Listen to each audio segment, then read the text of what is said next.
The smell of funnel cake and cotton candy drifted through the warm Tennessee air as families poured through the gates of the Williamson County Fair. Children clutched their parents' hands, eyes wide with wonder at the spinning Ferris wheel and flashing carnival lights. For most families, this was a night of joy and togetherness, a chance to create memories that would last a lifetime. But for 16-year-old Emma Mae Sterling, walking 20 feet behind her own family, it felt more like a prison sentence. Her mother's words from earlier that evening still echoed in her ears like a cruel whisper carried on the evening breeze. The anticipation she'd felt all week had curdled into something bitter and familiar. The taste of shame she'd learned to swallow since her accident 2 years ago. Sarah Sterling walked arm in arm with her husband Tom, their golden boy Jake flanking them like a perfect family portrait. They moved through the crowd with the confidence of people who belonged, stopping to chat with neighbors and church friends, their smiles bright as the carnival lights above. Behind them, Emma Mae navigated carefully with her forearm crutches, each step requiring concentration on the uneven grass and gravel paths. The distance between them wasn't accidental. It was carefully orchestrated, a family shame management strategy that had become second nature. When acquaintances approached, her parents would subtly position themselves to block Emma Mae from view, or quickly steer conversations away before introductions became necessary. The message was clear. She was baggage to be managed, not a daughter to be celebrated. The irony wasn't lost on Emma Mae that this same fairground had once been her playground of dreams. 2 years ago, she'd been the star pitcher of the Williamson High softball team, her fastball legendary throughout the county. These same families now giving her pitying glances had once cheered her name from the bleachers, their children begging for her autograph after games. The accident had changed everything. Not just her legs, but apparently her worth in her family's eyes. As she watched Jake showing off at the basketball toss, effortlessly sinking shot after shot while their parents beamed with pride, Emma Mae realized that tonight might be the night she finally stopped trying to earn back a place in a family that had already decided she no longer fit. The county fair would indeed be memorable, but not for the reasons anyone expected. The drive to the fairgrounds had been a masterclass in family dysfunction, with Emma Mae relegated to the very back of their SUV while Jake claimed the prime shotgun seat. Tom Sterling drummed his fingers on the steering wheel, humming along to the country music station, while Sarah fussed with her hair in the passenger mirror. The conversation flowed easily between the three of them. Talk of Jake's upcoming football season, the new restaurant opening downtown, and gossip from Sarah's book club. Emma Mae might as well have been invisible. Her attempts to join the conversation met with polite but dismissive responses. When she mentioned that her physical therapist had said she was making excellent progress, the silence that followed was deafening. It was Jake who finally broke the tension with a joke about the Ferris wheel, and just like that, her moment was erased. The parking lot was already crowded when they arrived, families streaming toward the entrance gates with children skipping ahead in excitement. Emma Mae took her time getting out of the car, adjusting her crutches and gathering her small purse, but her family was already walking away. She called out to them, but her voice was lost in the din of car doors slamming and excited chatter. By the time she caught up, they were already at the ticket booth, Tom pulling out his wallet with practiced efficiency. The teenage girl behind the counter smiled brightly at Jake, clearly recognizing the local football star, and Emma Mae felt that familiar twist in her stomach. 2 years ago, she would have been the one getting recognized, the one drawing admiring glances from younger kids who dreamed of athletic glory. Inside the fairgrounds, the assault on the senses was immediate and overwhelming. The competing aromas of barbecue, popcorn, and fried everything created a symphony of county fair perfection, while the mechanical sounds of rides mixed with carnival music and delighted screams. Families moved in tight clusters, parents keeping watchful eyes on excited children while teenagers roamed in packs, testing their independence. Emma Mae found herself studying these family dynamics with new eyes, noticing how seamlessly the Sterling family had already begun to blend with the crowd while she remained conspicuously separate. Her mother kept glancing back with that look. Not concern but calculation, as if measuring the social cost of Emma Mae's presence. The first test came quickly when they encountered the Hendersons, longtime family friends whose daughter had been Emma May's teammate before the accident. Mrs. Henderson's face lit up when she saw the Sterlings approaching, her arms opening wide for embraces all around. Emma May watched her mother's body language shift subtly, positioning herself to partially block Emma May from view while steering the conversation toward safe topics. When Mrs. Henderson finally noticed Emma May and started to speak, Sarah Sterling quickly interjected with questions about the Hendersons' oldest son's college plans. The message was clear and devastating. Emma May was a topic to be avoided, a reminder of things better left unspoken. The casual cruelty of it took her breath away. Jake, to his credit, seemed uncomfortable with the family's behavior, shooting Emma May apologetic glances when their parents weren't looking. But at 17, he was caught between his own social standing and family loyalty, too young to fully challenge their parents but old enough to recognize the wrongness of it all. When the Henderson conversation finally ended and they moved on, he fell back to walk beside Emma May for a few minutes. His presence was a small comfort, but it also highlighted how isolated she'd become within her own family unit. The brother who had once been her closest ally was now walking a tightrope between supporting her and maintaining his own position in the family hierarchy. The evening stretched ahead of them with the promise of more encounters, more careful maneuvering, more moments of being hidden in plain sight. Emma May realized that her parents had turned her disability into their social burden, transforming what should have been a family outing into an elaborate performance of normalcy. She was the understudy who never got to go on stage, the family member who existed in the shadows while the real family took center stage. As they approached the Midway Games, where Jake would undoubtedly showcase his athletic prowess while she stood forgotten on the sidelines, Emma May began to wonder if there was any version of this evening that didn't end with her heart breaking just a little bit more. The carnival lights blurred slightly as tears threatened, but Emma May blinked them back with practiced determination. She'd learned not to cry in public over the past 2 years. It only made her parents more uncomfortable, more likely to find excuses to leave her at home next time. Instead, she focused on the immediate goal of keeping up with her family's brisk pace across the uneven fairground terrain. Each step required careful navigation, her crutches finding purchase on ground that shifted between grass, gravel, and packed dirt. The physical challenge was manageable. She'd grown strong and skillful over the past 2 years, but the emotional weight of carrying her family's shame was becoming unbearable. As they neared the game booths where Jake would inevitably want to show off, Emma May made a decision that surprised even her. She was going to stop trying to earn her way back into their good graces and start demanding the respect she deserved. The county fair might be their stage for performing the perfect family, but Emma May Sterling was done being edited out of the picture. Tonight, for better or worse, she was going to remind everyone, including herself, exactly who she used to be and who she still had the potential to become. The basketball shooting game drew Jake like a magnet, his athlete's confidence radiating as he approached the booth with that familiar swagger that had made him popular since middle school. The carnival worker, a weathered man in his 50s with arms full of tattoos, sized up the tall teenager and grinned knowingly. Tom Sterling pulled out his wallet immediately, eager to fund his son's moment in the spotlight, while Sarah positioned herself for the perfect angle to capture video on her phone.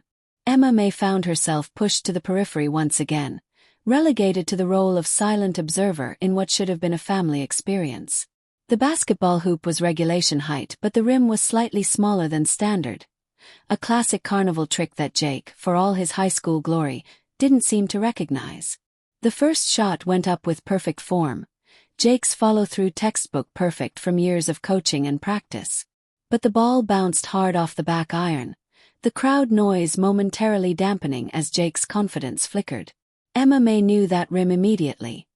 She'd seen enough carnival games to recognize the subtle cheats that made these booths profitable. Her athletic background had taught her to study angles, to understand the physics of trajectory and spin that separated good players from great ones. But when she opened her mouth to offer advice, her mother's sharp look silenced her before the words could form.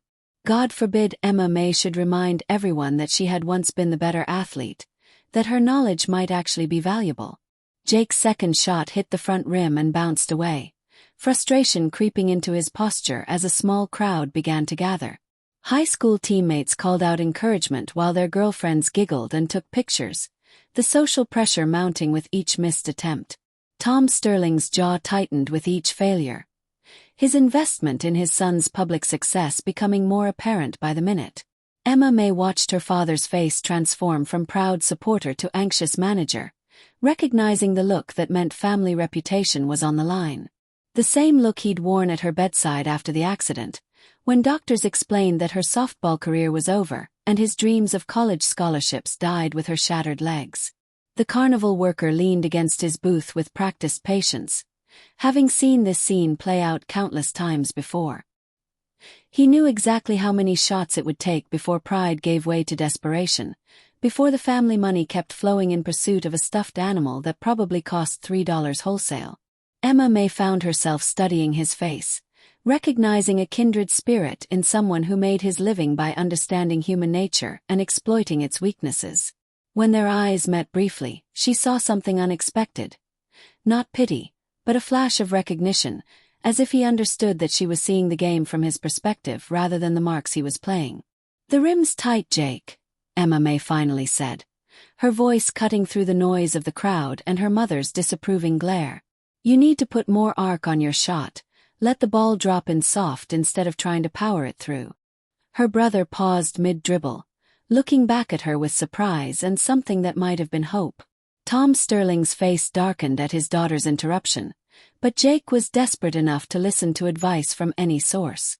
The gathered crowd turned to look at the girl with the crutches who had dared to coach the star athlete, their expressions ranging from curiosity to condescension. Sarah Sterling's mortification was palpable as heads turned toward their family group, her carefully constructed image of normalcy threatened by Emma May's unsolicited involvement. "Emma May, honey, let Jake concentrate," she said with forced sweetness, her tone carrying the subtle threat that Emma May had learned to recognize over the past 2 years. But something had shifted in the dynamic.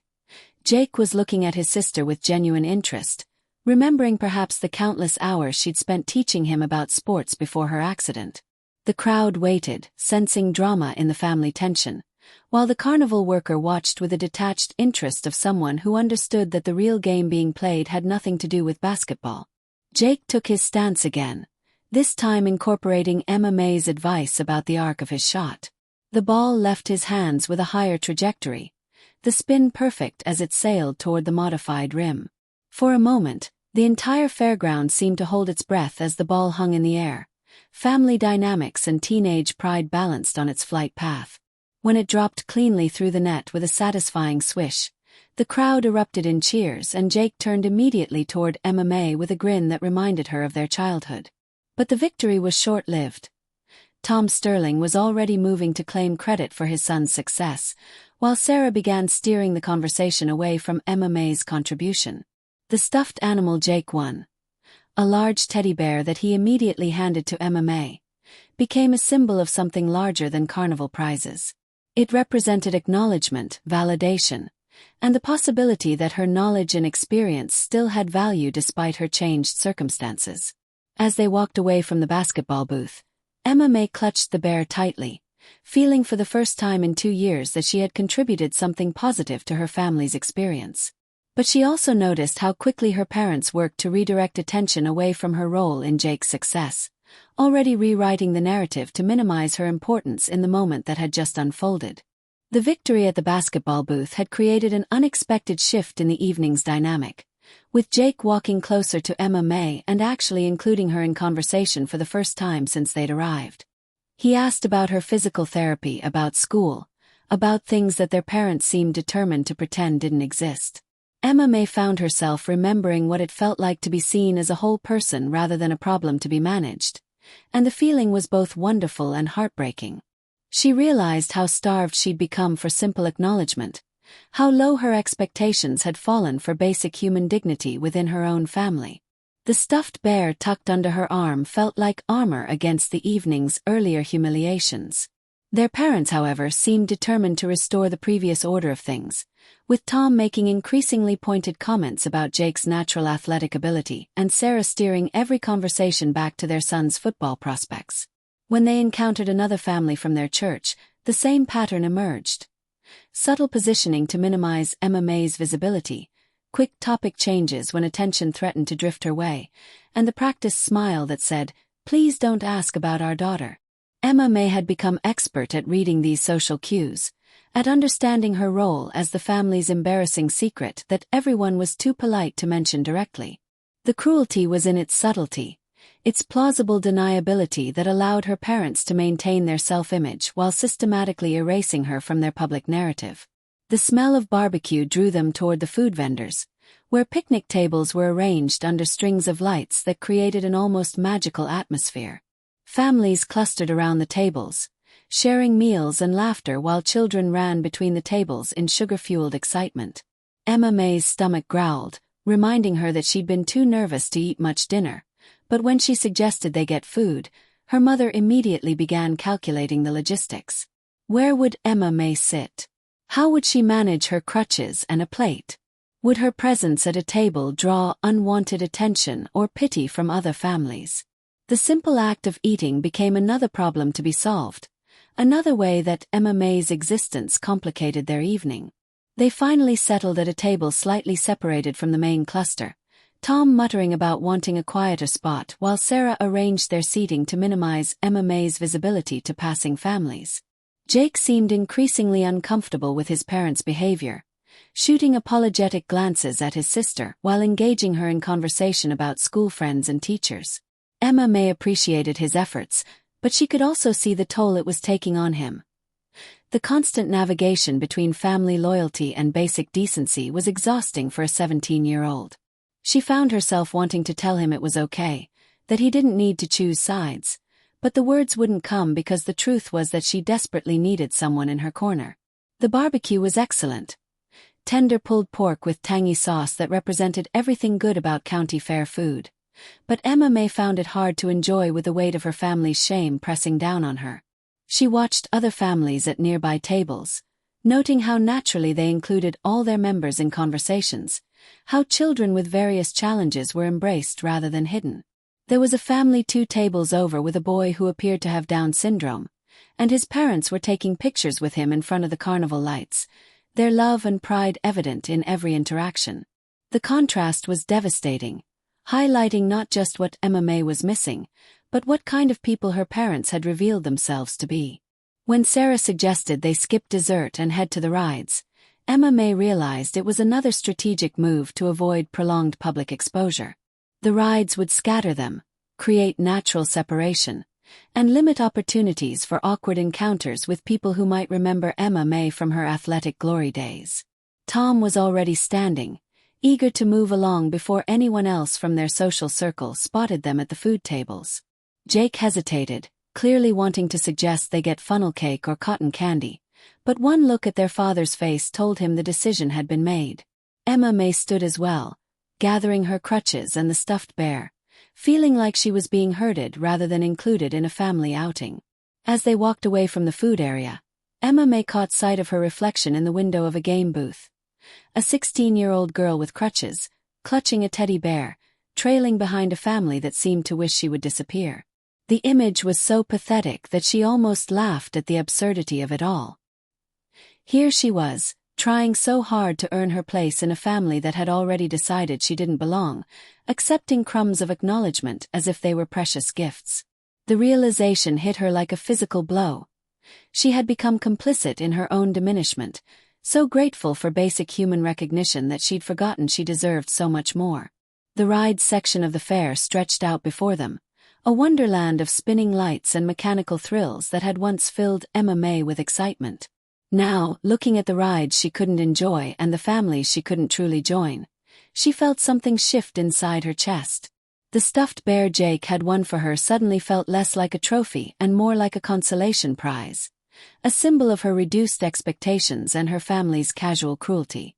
Tonight was supposed to be about togetherness, about creating memories and celebrating community, but instead it had become a masterclass in how to make someone feel invisible while standing in plain sight.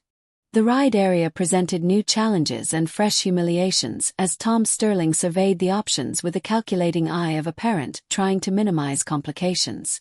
The Ferris wheel, which offered stunning views of the surrounding Tennessee countryside, was immediately ruled out due to concerns about Emma May managing the swaying gondola with her crutches.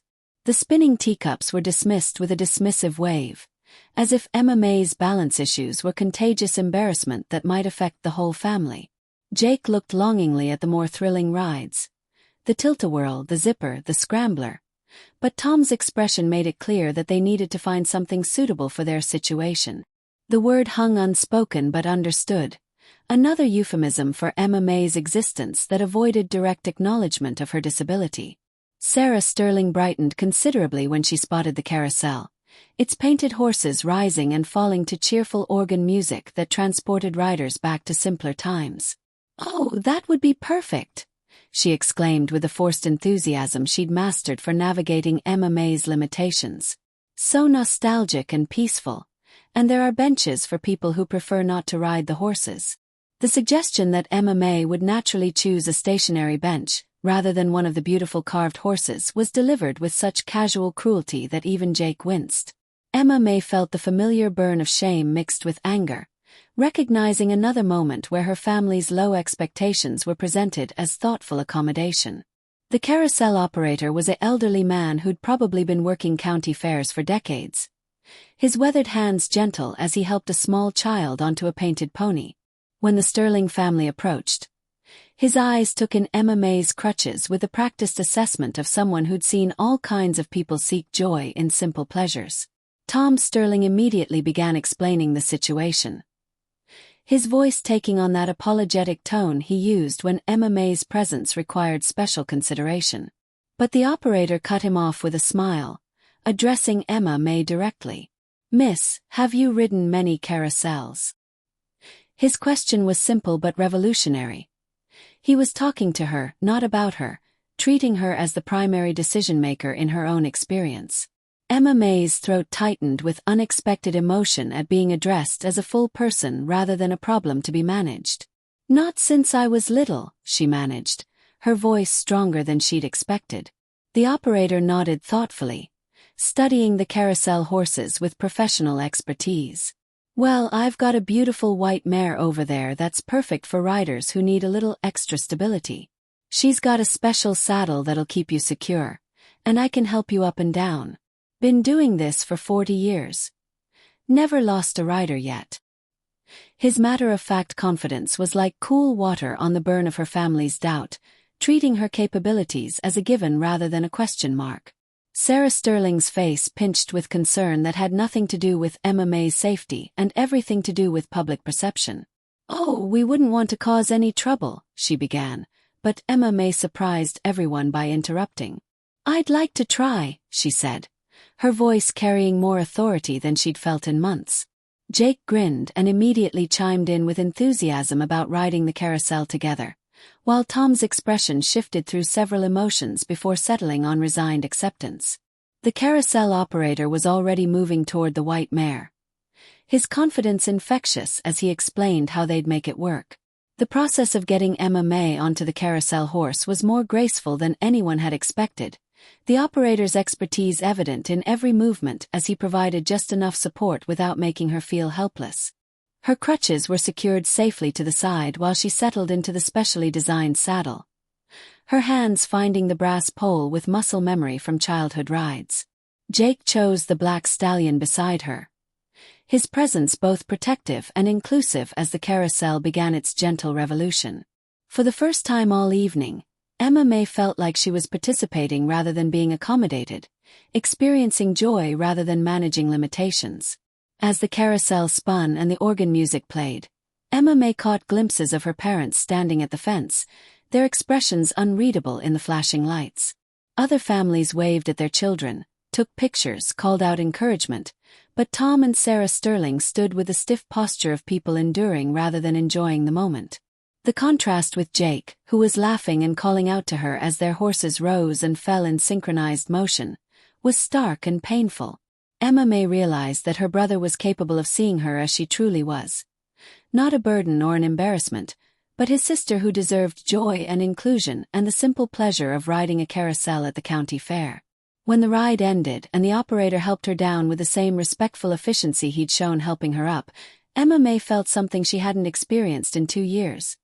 the satisfaction of conquering a challenge rather than being defeated by one. The stuffed bear Jake had won for her was waiting where she'd left it, but now it felt like an addition to her evening rather than a consolation prize for her exclusion. As she gathered her crutches and prepared to rejoin her family, she caught the operator's eye and saw him nod with approval. "You're a natural, miss. That white mare knows a real rider when she carries one." His words were simple but profound, acknowledging not just her successful ride but her essential dignity as a person who belonged in the world rather than on its margins.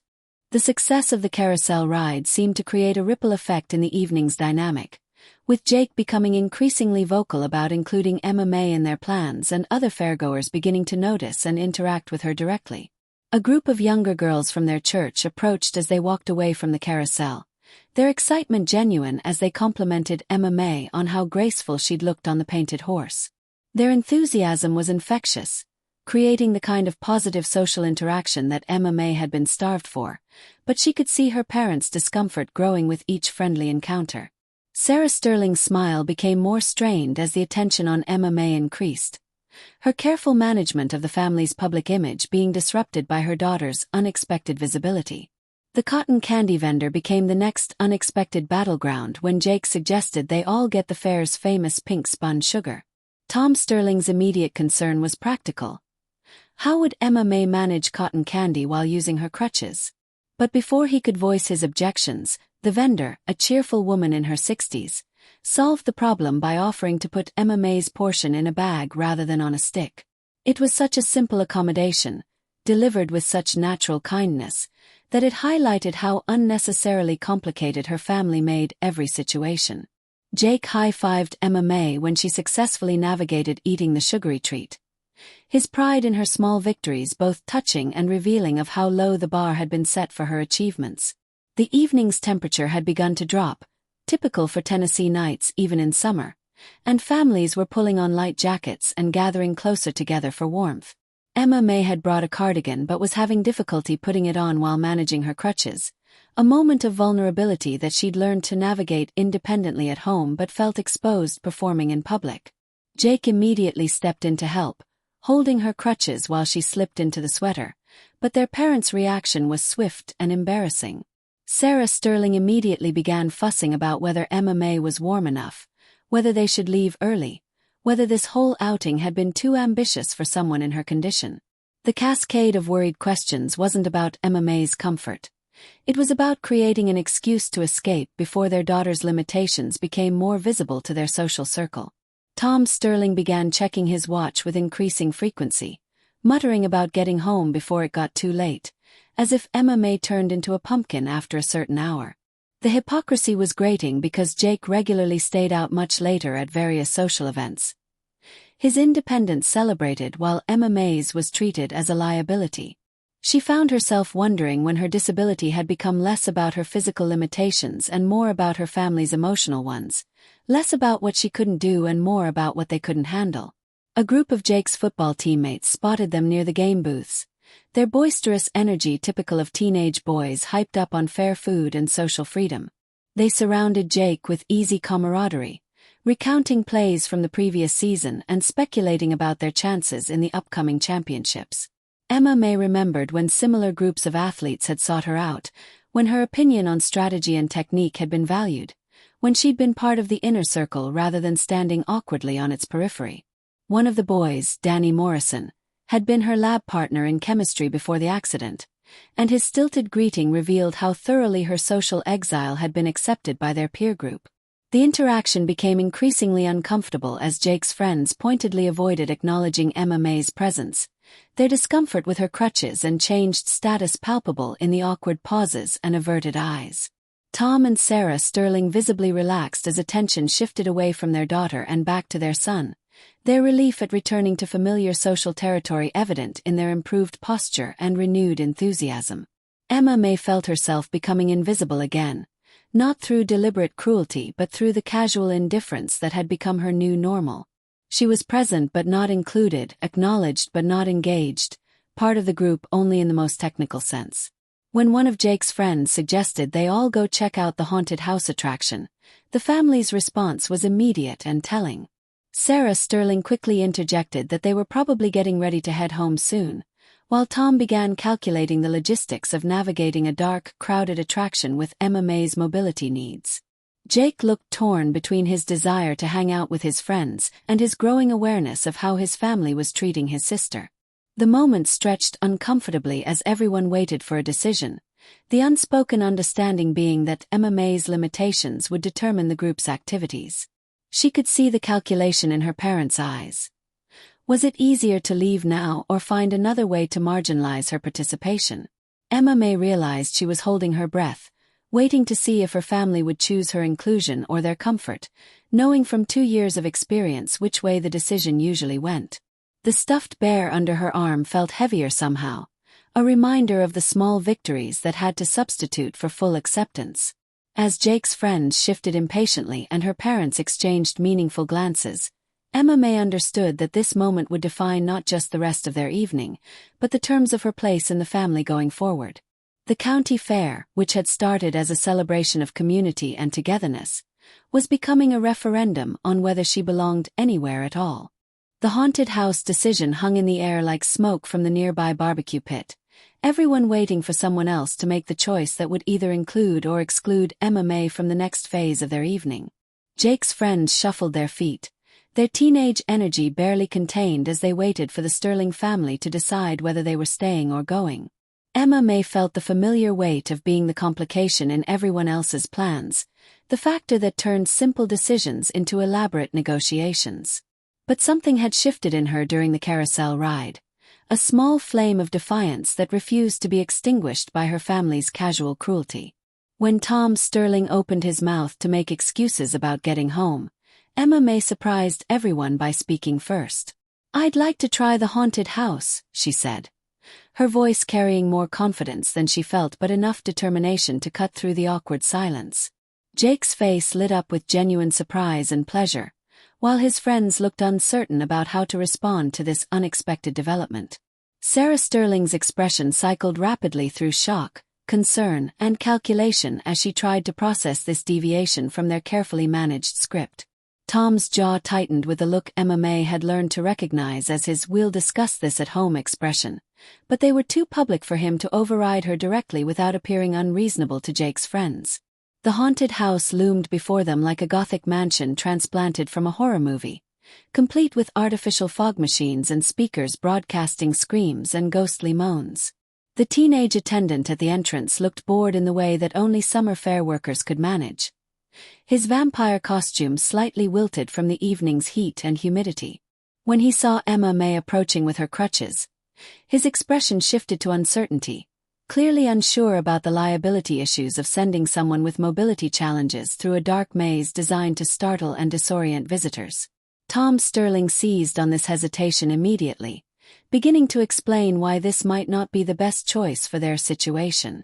But Emma May had reached her limit with being spoken about rather than spoken to, her frustration finally boiling over into something approaching rebellion. "I can handle a few rubber skeletons and fake spider webs," she said, her voice loud enough to carry to nearby families who were beginning to take notice of the commotion. The haunted house attendant, probably no older than Jake and clearly uncomfortable with being thrust into the middle of a family drama, looked between Emma May's determined expression and her parents' obvious distress. Jake stepped forward to support his sister, his football player confidence lending weight to his words as he assured the attendant that Emma May was tougher than anyone gave her credit for. Sarah Sterling's mortification was complete as heads began to turn toward their family group, their private dysfunction becoming a public spectacle in exactly the way she'd been trying to avoid all evening. Her whispered pleas for Emma May to be reasonable were met with a steely determination that surprised everyone, including Emma May herself. The realization that she'd spent 2 years being reasonable, accommodating, grateful for scraps of inclusion while accepting wholesale exclusion from her own life, hit her like a physical blow. She was 16 years old, not 96, and she was tired of being treated like a fragile ornament that might break if exposed to normal teenage experiences. The haunted house attendant, sensing the social dynamics at play and perhaps remembering his own experiences with difficult family situations, made an executive decision that bypassed the adults entirely. "Tell you what," he said, addressing Emma May directly.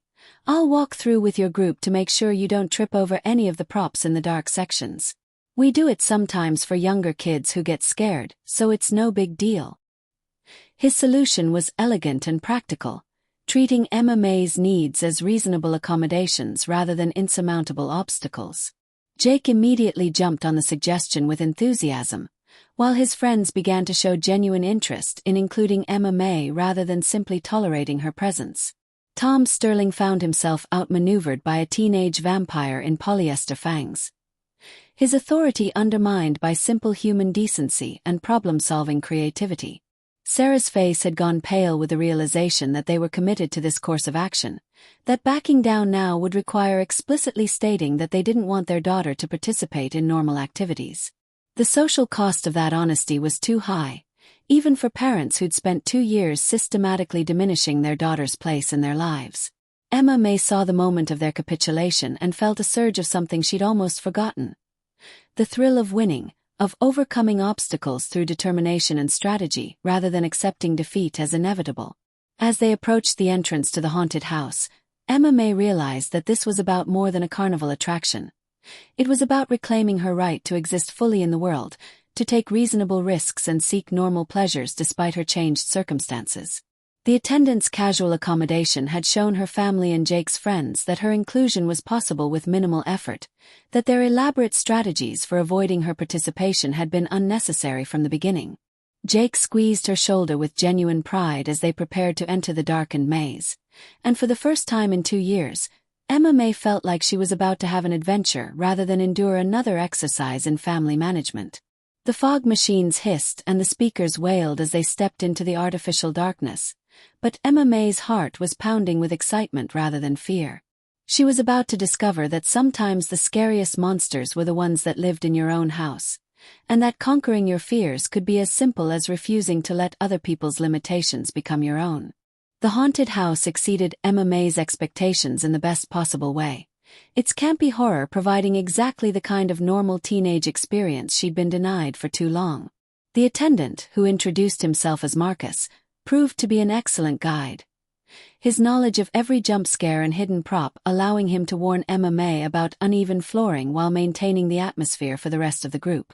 Jake stayed close to his sister's other side, his protective instincts balanced with genuine enjoyment of her reactions to the various ghouls and zombies that popped out of darkened corners. His friends, initially awkward about the situation, began to relax as they realized Emma May was handling the experience better than some of them. Her laughter infectious when a particularly ridiculous skeleton made them all jump. The maze's design actually worked to Emma May's advantage in some ways, the narrow corridors and deliberate obstacles creating an environment where everyone had to move carefully and slowly. Her crutches became just another navigation tool rather than a limitation, and when a fog machine created a particularly dense cloud of artificial mist, she was the one who helped guide the group through by listening for Marcus's voice rather than relying on sight. The reversal of roles, Emma May helping her able-bodied companions rather than being helped by them, was subtle but significant, reminding everyone present that competence came in many forms and that challenges could create strengths as well as limitations. The climax of the haunted house was a traditional finale featuring a chainsaw-wielding maniac who chased visitors through the final corridor toward the exit.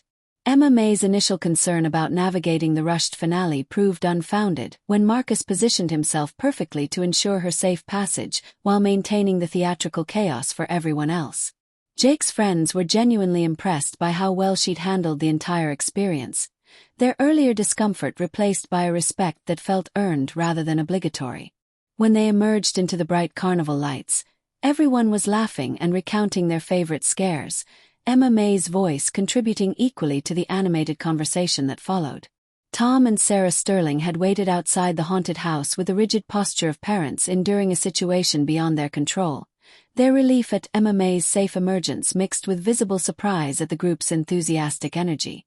The easy camaraderie between Emma May and Jake's friends was something they hadn't witnessed since before the accident, and the sight of their daughter being included naturally in teenage banter seemed to catch them off guard.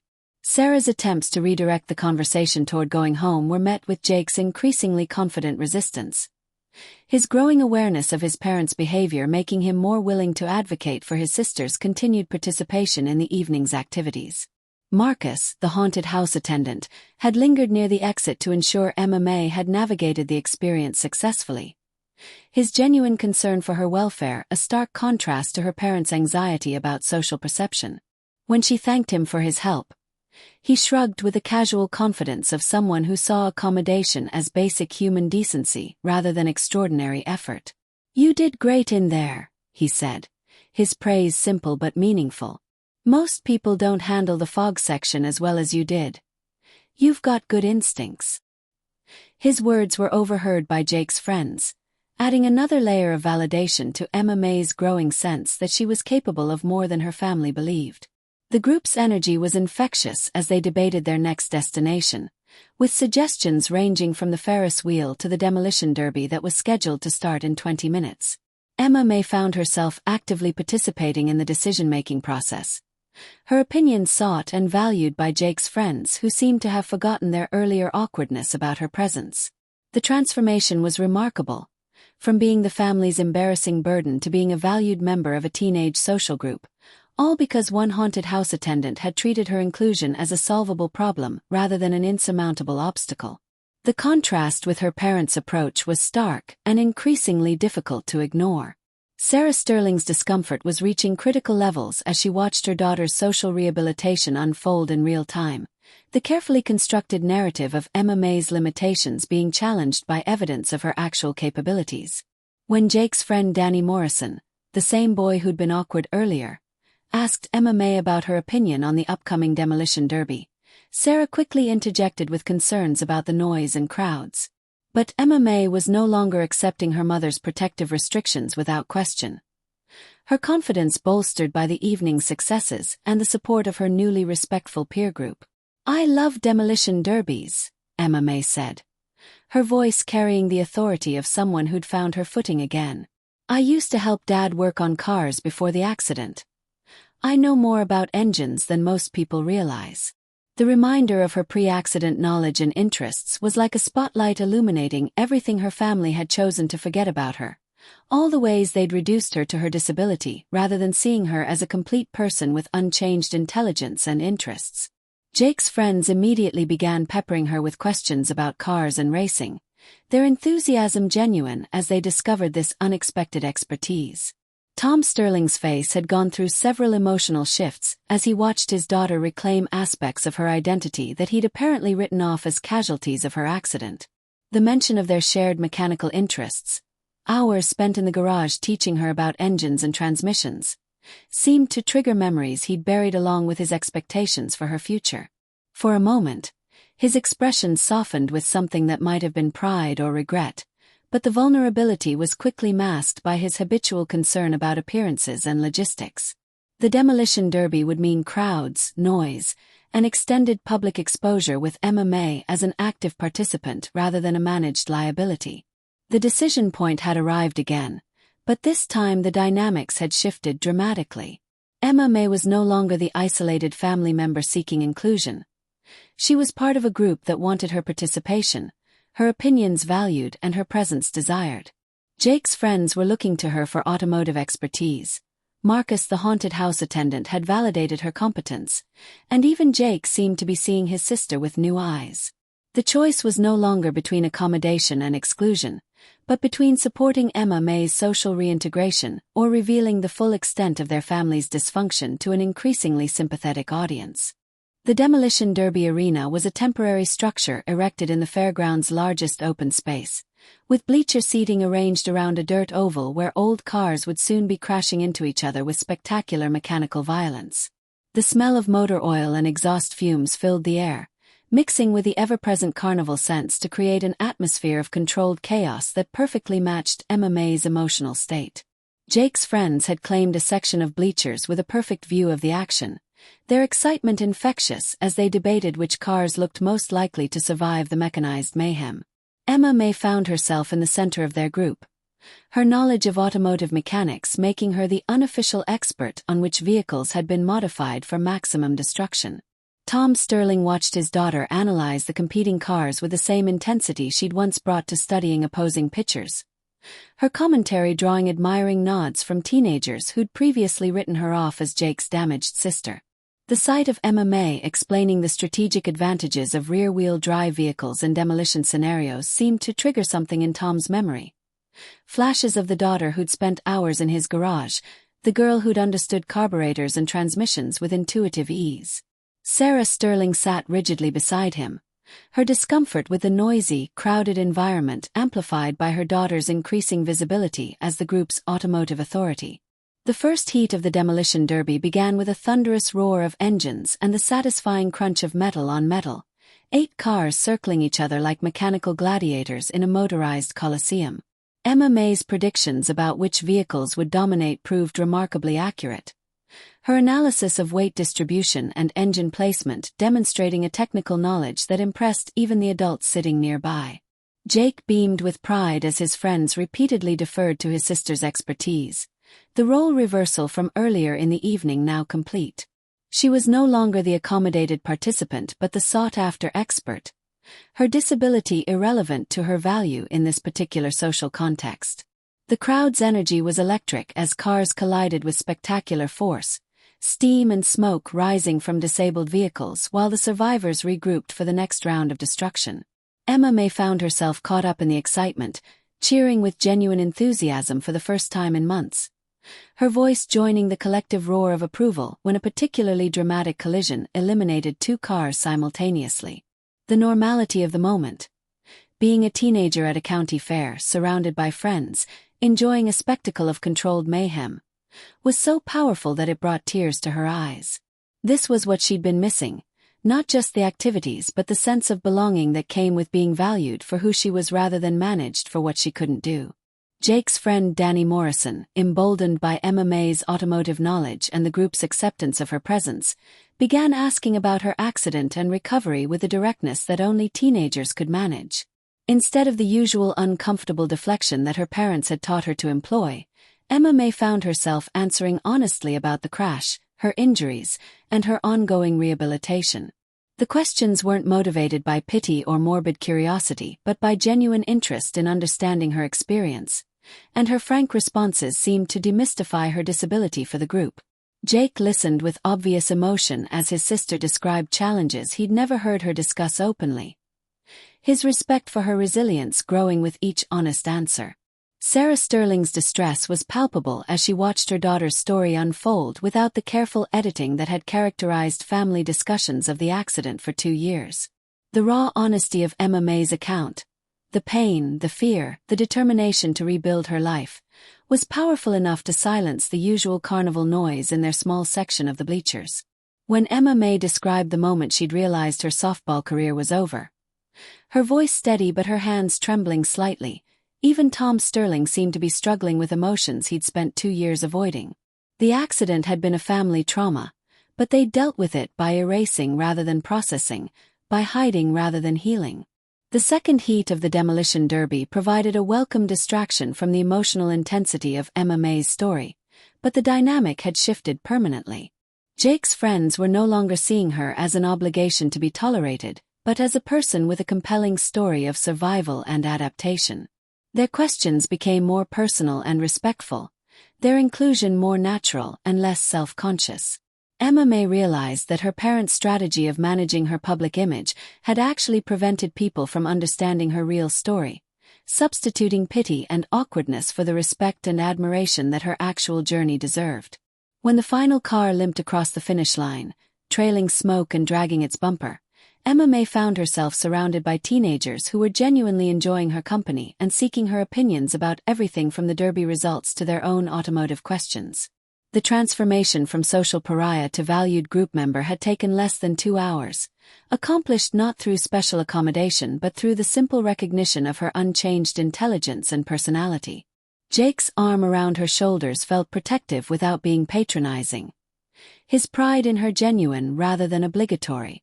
As the crowd began to disperse and the evening wound toward its conclusion, Emma May realized that the county fair had become exactly what it was supposed to be: a celebration of community, belonging, and the simple pleasures of shared experience.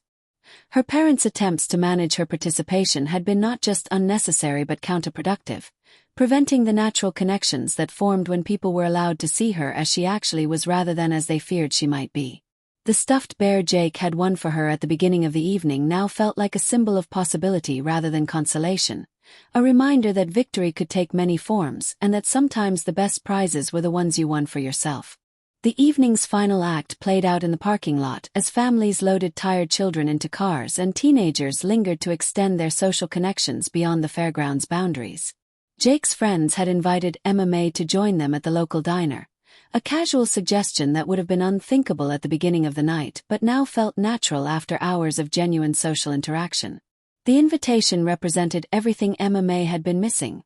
The simple teenage experience of extending an evening's fun, of being included without reservation or special consideration. But as she looked toward her parents, who were already moving toward their SUV with the purposeful efficiency of people eager to conclude a challenging experience, she realized that the battle for her social life was far from over. Tom Sterling's response to the diner invitation was immediate and predictable, citing the late hour and Emma May's need for rest as if her disability came with an earlier curfew than other teenagers faced. Sarah Sterling nodded in agreement, her relief at the evening's approaching end evident in her improved posture and forced smile. But Jake, emboldened by witnessing his sister's successful social reintegration, pushed back with unprecedented firmness. "She's 16, not 6, he said, his voice carrying the authority of someone who'd spent the evening watching his parents' prejudices crumble under the weight of reality. "She handled everything tonight better than any of us expected, and she deserves to have fun like a normal teenager." The confrontation that followed was conducted in the careful undertones of a family trying to maintain appearances while fundamentally disagreeing about Emma May's capabilities and rights. Jake's friends stood awkwardly nearby, their teenage social skills inadequate for navigating the obvious family tension, but their presence lent weight to Jake's argument about normal teenage experiences.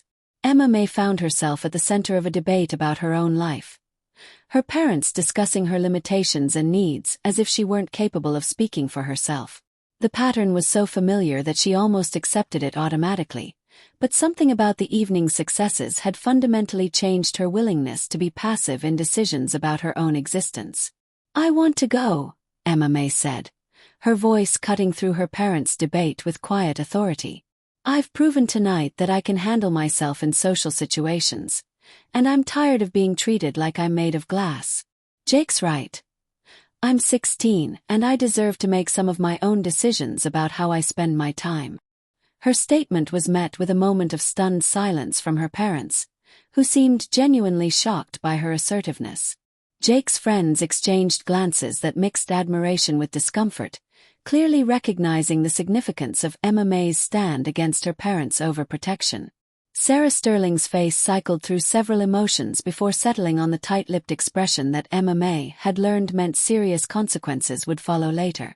"We'll discuss this at home," she said, her voice carrying the promise of a difficult conversation once they were away from public scrutiny. But Emma May had reached a point where the threat of family disapproval was less frightening than the certainty of continued marginalization. The evening had shown her what was possible when people treated her as a complete person rather than a problem to be managed, and she was no longer willing to accept the smaller life her parents had constructed for her. The standoff in the parking lot attracted the attention of other families, their curious glances adding pressure to a situation that was already threatening to expose the Sterling family's dysfunction to their entire social circle. Tom Sterling, acutely aware of the public nature of their disagreement, attempted to assert paternal authority while maintaining the appearance of reasonable concern. "Emma May, you're being unreasonable," he said, his voice carrying the patronizing tone that had become his default when dealing with her challenges. "We're just trying to look out for your best interests." But the words rang hollow after an evening that had demonstrated how thoroughly her parents had misjudged both her limitations and her capabilities. Jake's intervention was swift and decisive, his football player confidence lending authority to his words as he addressed his parents directly. "Her best interests include having friends and a social life," he said, his voice loud enough to carry to nearby families who were beginning to take notice of the Sterling family drama. "She's been isolated for 2 years because you're embarrassed by her disability, and tonight proved that the problem isn't her limitations. It's your attitude about them." The public nature of Jake's challenge was devastating to parents who'd spent years carefully managing their family's image, but it was also liberating for Emma May to hear someone finally speak the truth about their situation. The resolution came from an unexpected source when Marcus, the haunted house attendant, approached their group during a break in his duties.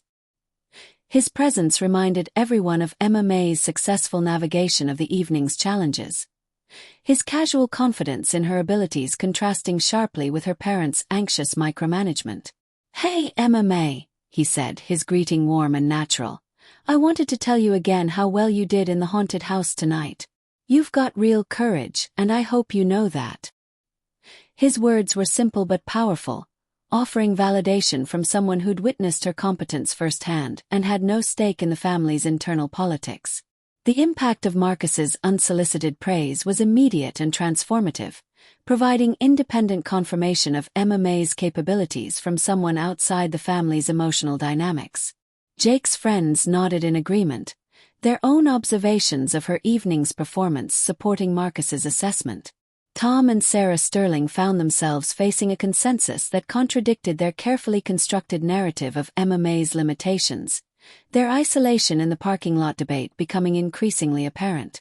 The county fair, which had begun as an exercise in family shame management, was ending as a public referendum on their parenting choices and their daughter's actual abilities.